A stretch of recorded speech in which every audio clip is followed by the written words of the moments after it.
그다음에 을 119호 중에 1은 계엄 당시 각 부대 출동 인원 및 현황, 그다음에 대통령의 지시사항에 대해서 포함된 내용이고, 을 119호 중에 2 역시 계엄 당시 각 부대 출동 인원 및 현황, 그다음에 계엄 당시에 대통령의 지시사항에 대해서 기재된 내용입니다.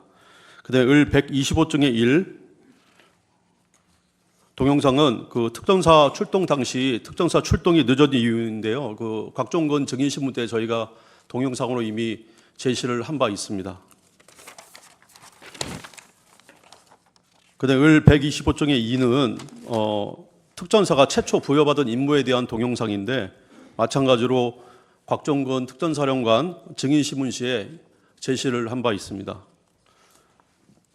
을 125 중에 제3호는 곽종근 사령관이 대통령으로부터 전화를 받은 횟수의 변화와 관련된 동영상 내용인데요. 마찬가지로 곽종근 특전사령관 증인신문시에 동영상으로 제시된 바 있습니다. 그다음에 을 125 중에 제4호는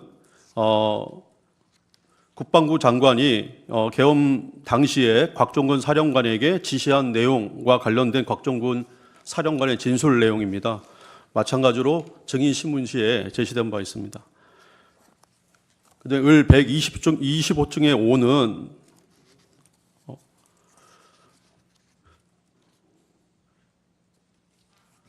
대통령이 10시 30분경에 00시 30분경에 특전사령관에게 전화를 해서 지시를 하였다는 특전사령관 곽종근의 진술 내용이 담겨져 있는 동영상입니다. 을 125 중에 6은 김현태 707 부대장이 특전사령관으로부터 지시를 받았다는 내용에 대한 동영상입니다.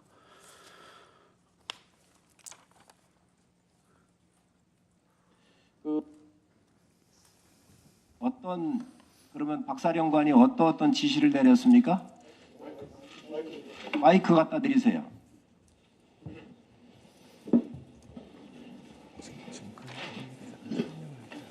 예, 저한테는 150명 넘으면 안 된다.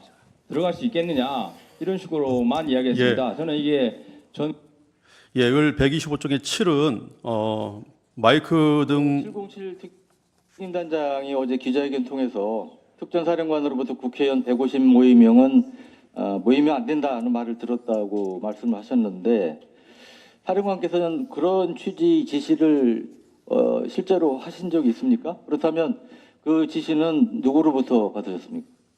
그 당시 상황을 제가 조금만 더 좀 설명을 드려도 되겠습니까? 네. 예. 그 상황은 제가 전투통제실에서 비아폰을 받으면서 국회의사당 안에 있는 인원들을 100에서 150명 넘으면 안 된다는 이런 내용들이 위에서부터 지시가 내려온 사항들이었고 그 내용이 나중에 알았는데 이 마이크 방송이 이렇게 켜져 있었던 것 같습니다. 예, 정지해 주십시오. 125 중에 7은 마이크를 통해서 특전사령관이 지시를 내린 바 없고 마이크를 통해서 국방부 장관 또는 대통령의 지시사항이 이하부대에 그대로 전파됐다는 특전사령관의 발언입니다. 그다음에 125 중에 8. 네, 문 의원이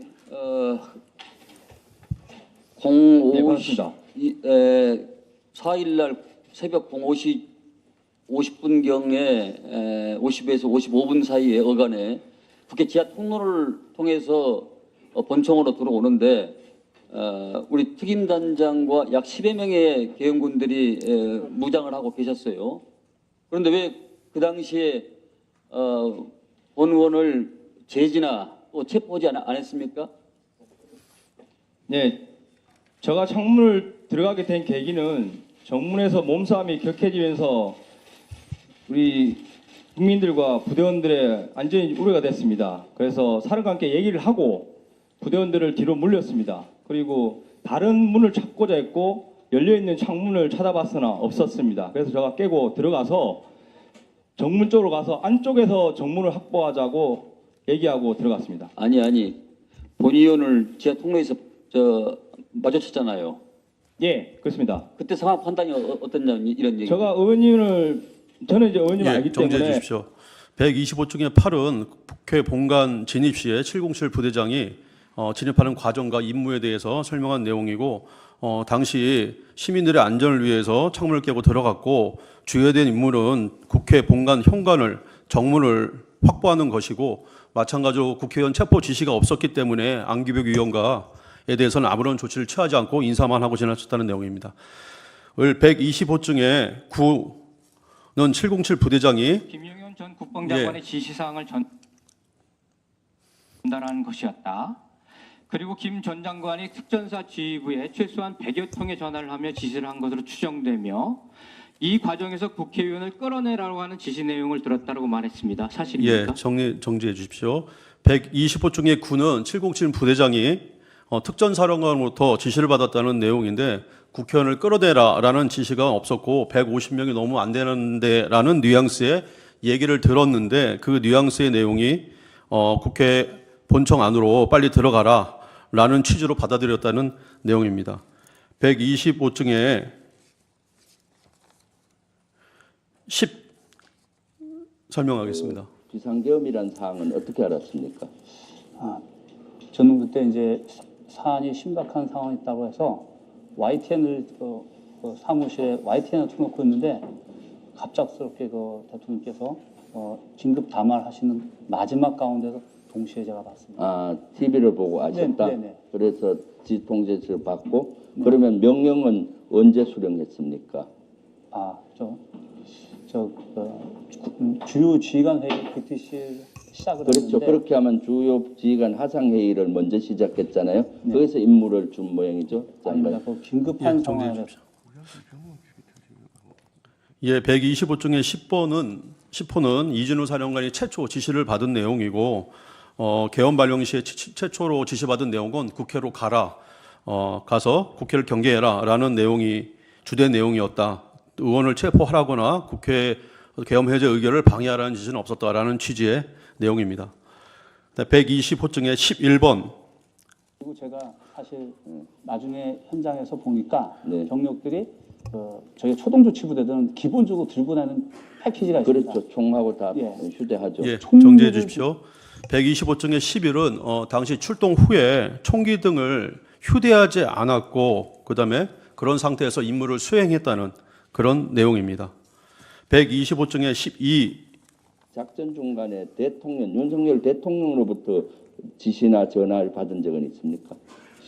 한 차례 정도 오셨는데 한 번. 지금 기억에 지금 다 정신이 하나도 없습니다. 네. 그때 전화가 너무 많아가지고 오셔서 똑같은 걸 물어보셨습니다. 어떤 걸 물어보죠? 거기 상황이 어떠냐. 네. 그래서 똑같은 얘기를 했습니다. 굉장히 이제 복잡하고 우리 인원이 이동할 수도 없다. 그랬더니 가만히 들어보시다가 알겠다고 하시고 더 전화 끊으셨습니다. 정지해 주십시오. 계엄 당시에 이진우 수방사령관이 대통령부터 통한 횟수는 한 번이고 그 내용은 부대의 상황을 물어보는 것이었다라는 취지의 내용입니다. 125 중에 제13번. 그거는 상급부대에서는 혹시 보고했다든가 지시받은 건 있습니까? 철수에 관계된 거는? 근데 얼마 안 돼서 위에서도 연락이 와서 철수를 승인하는 걸로 그렇게 왔기 때문에 제가 정지해 주십시오. 125 중에 13은 당시 상황 계통으로 철수 지시가 내려왔다는 취지의 진술입니다. 자, 그러면 지금부터 잠시만 주목해 주시기 바랍니다. 제가 구독자분들을 위해서 선물 하나를 준비했는데요. 제가 항상 여러분들께 드리는 말씀이 있습니다. 뉴스만 평소에 잘 챙겨보셔도 돈이 되고 돈을 벌 수 있다라고 말씀을 드렸는데요. 여러분들은 여기 보시는 삼성전자 뉴스를 보고 어떤 생각이 드세요? 아니면 정치인들의 뉴스, 날씨 뉴스를 보고는 어떤 생각이 드시나요? 그냥 뉴스만 보고 끝내는지 아니면 이 뉴스를 어떻게 이용할 수 있는지 이 부분을 고민하고 계시는지를 되물어보고 싶습니다. 그 이유가 뭐냐 하면 제가 지난번에 여러분들께 뭐라고 말씀을 드렸었죠? 지금은 반도체 섹터를 눈여겨보셔야 한다고 말씀드렸습니다. 그리고 나서 이런 썸네일들 뉴스를 통해서 많이 보셨을 겁니다.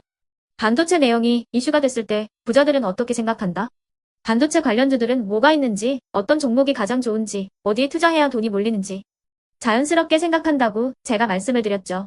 그 이유가 뭐냐 하면 부자들이 봤을 때는 이슈가 곧 돈으로 이어지고 그 이슈가 나에게 돈을 벌어준다는 경험적 확신이 있기 때문에 부자들은 항상 이런 사회적 이슈를 관심 있게 챙겨본다고 제가 말씀을 드렸습니다.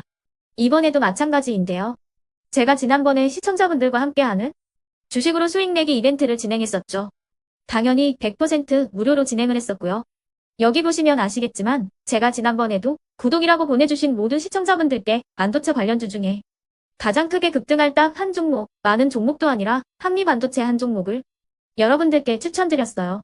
그러면서 여기 나와 있는 대로 정확히 얼마에 매수해야 하는지, 그리고 수익률이 어느 정도 나왔을 때 팔아야 하는지를, 이런 부분들까지 여러분들에게 정확히 알려드렸었는데 지금 실제로 어떻게 되었다? 오른쪽을 보시면 아시겠지만 제가 지난번 문자 발송으로 이 한미반도체를 소개해드리고 나서 실제로 이렇게 5배 이상 어마무시한 상승이 나왔습니다. 100만 원만 투자를 했어도 무려 500만 원이 넘는 수익금이 생긴 거죠. 그래서 당시에도 굉장히 많은 분들이 제가 드린 이 한미반도체로 수익을 내실 수가 있으셨을 텐데요. 다시 한번 축하드린다고 말씀을 드리겠고, 이번에도 마찬가지입니다.